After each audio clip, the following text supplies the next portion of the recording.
What's up? Julian here, and today I wanted to speak with you about the qualities of a grounded man. So the grounded man knows what he wants and has a mission. He has a blueprint and a plan of action to accomplish this mission and places this mission above all other things. It is his reason for existing and his duty to humanity and to the planet. The grounded man is willing to be lonely and sit with discomfort for his mission to be accomplished. He is entirely comfortable with solitude and not needing anyone. He wants someone, but he doesn't need someone because he has spent time living alone. He truly knows himself and is able to sit with himself and therefore does not use the company of other people or romantic partners as a distraction. Therefore, he is able to offer more presence, more love, and less neediness from these types of relationships. He knows that only when he is really living his truth will he attract the correct partner, friends, mentors, etc.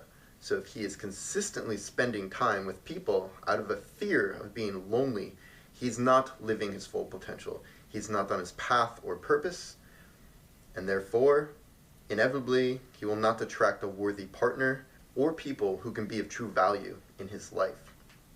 The ultimate measure of a man is not where he stands in moments of comfort and convenience, but where he stands at times of challenge and controversy. Martin Luther King. Here's another quote by Paul Bruton, which kind of nicely ties together some of these ideas.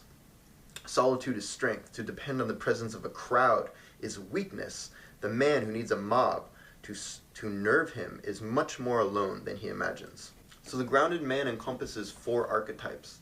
He is a warrior in the aspect that he is willing to die for his beliefs and truth. He is willing to kill or go to war for that which he holds sacred, and therefore is a protector of those who need protection and revered for his nobility and devotion to truth. He is not afraid to speak his truth in the face of defiance or resistance, for no one can silence the war cry of a fierce and bloodthirsty warrior.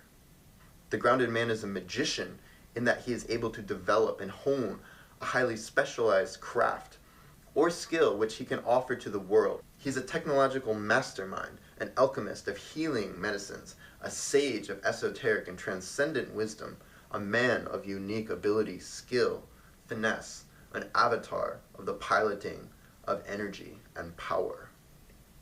The grounded man is a lover in that he can enjoy and respect the beauty of the finer things in life, such as exotic food, a nice glass of wine, a beautiful concert, poetry, arts and crafts, and the company of beautiful women, but does not indulge in these excessively, avoiding gluttony and debauchery.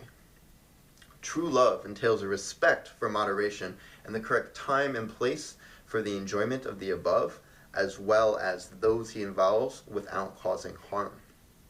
He merely freely shares his passion, his art, his enthusiasm for life with himself and those he involves himself with. He is the life of the party because he is truly a master of self-love. Lastly, a grounded man is either already a king or a king in training, in that he seeks to develop and master multiple sides of himself so that he may watch over the people in his life as well as the planet.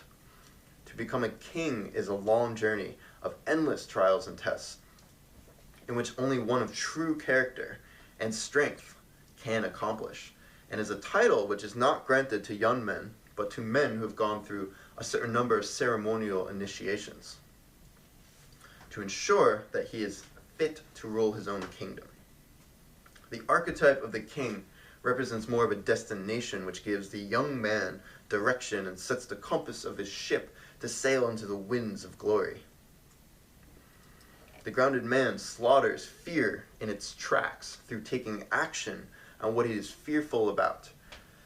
A boy avoids conflict, uncomfortable situations, vulnerability, and putting in the work necessary to achieve a true sense of self-reliance and self-efficacy. A man watches fear arise, knows it is an old sick friend who will often pay visits, trying to steal energy from him, to hold him back, and to get him to stay where he is.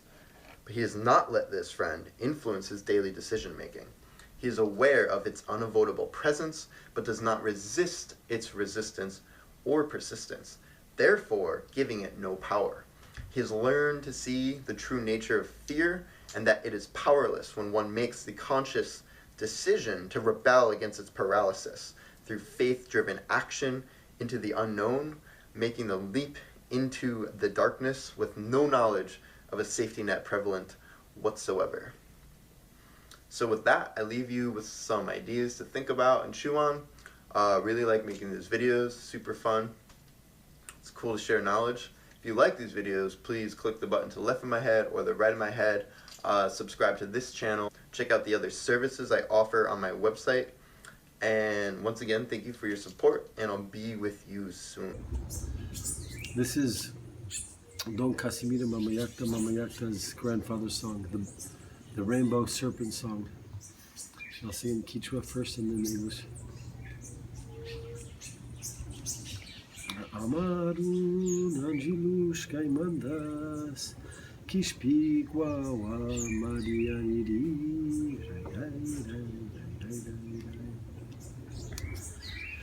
Imamandas Kishpishalyairi Purigruna Marianiri Hua Hua Hua Hua Hua Hua Hua Kambak chupai tapis manai mazranguichu Tukuyak tai puripi manai mazranguichu Nilivi nyami rikushu Atunya kurikushu Kanta shami shayahu Lomibi yarihu Chiri chiri chiri chiri Chiri, chiri, chiri, chiri. The words go. The boa almost got me, but I escaped, 'cause a child I am. I'm a walking man.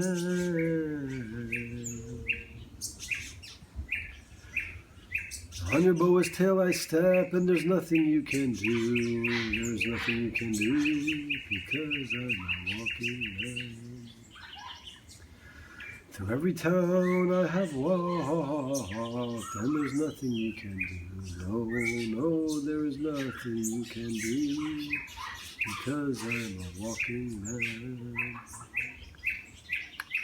The green, green rainbow is appearing. There's a green, green rainbow. It is appearing. On a rock I sit, standing I sing. On a rock I sit, standing I sing. And it's cold sometimes. It's cold sometimes. The bow almost got me, but I escaped. Because a child I am, because I'm a walking man. The boa represents the vices, the constricting grip of different inertia and vices that exist in the world. And the way to escape that is through the innocence of the child, but coupled with the experiences gathered as an adult through walking. And also through walking, one balances both sides of the body. When you walk, you swing both hands and both legs, it balances on the yin and yang inside ourselves. Through on your boa's tail I step, and there's nothing that you can do. Is that there's excuse me, to this merging of the innocence of the child and the accumulated experiences of an adult. We can even step on the boa's tail. It represents that we can like rub up against different, like potentially constricting forces or factors, and that they can't affect us. Through every town I've walked, there's nothing you can do. It represents the accumulation of wisdom from many different cultures. We gather like sifting, the pearls from the sand, so that we go gathering wisdom from different cultures. The green, green rainbow is appearing. Green is the balanced color of the rainbow, is in between the green, red, orange, yellow, green, blue, indigo, violet. Green is in the center. So it represents merging with the harmonious energy of balance.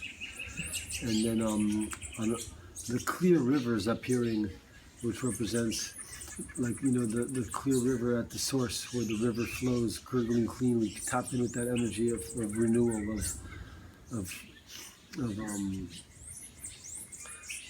that energy of of at the like the purity at the headwater source, at the water source of the clear river that's always flowing. So we keep our energies flowing.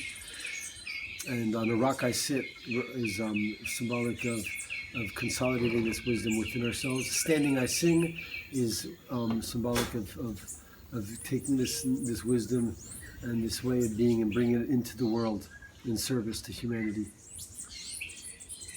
Cool, man.